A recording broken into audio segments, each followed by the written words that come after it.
রাশিয়ার দূর পূর্বাঞ্চলীয় কামচাটকা উপদ্বীপের উপকূলে শনিবার ভোরে ৭.৪ মাত্রার শক্তিশালী ভূমিকম্প আঘাত এনেছে।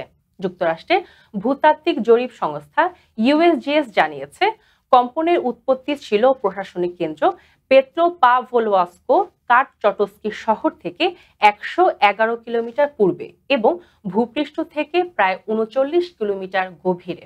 শুরুতে মাত্রা ৭.৫ বলা হলেও পরে তা সংশোধন করে ৭.৪ নির্ধারণ করা হয়। এই ঘটনায় এখনো কোনো ক্ষয়ক্ষতি বা প্রাণহানির খবর পাওয়া যায়নি। রাশিয়ার কর্তৃপক্ষ ও আন্তর্জাতিক সংস্থাগুলো পরিস্থিতি নিবিড়ভাবে পর্যবেক্ষণ করছে। প্রশান্ত মহাসাগরীয় সুনামি সতর্কতা কেন্দ্র প্রথমে সম্ভাব্য ১ মিটার উঁচু ঢেউয়ের সতর্কতা জারি করলেও পরবর্তী বিবৃতিতে জানায় সুনামির ঝুঁকি আর নেই। উল্লেখ্য, চলতি বছরের জুলাই মাসেও কামচাটকা অঞ্চলের কাছে ৮.৮ মাত্রার ভূমিকম্প হয়েছিল। ওই ঘটনায় প্রশান্ত মহাসাগর জুড়ে সুনামি দেখা দেয় এবং জাপান সহ বিভিন্ন দেশে ব্যাপক আতঙ্ক সৃষ্টি হয়।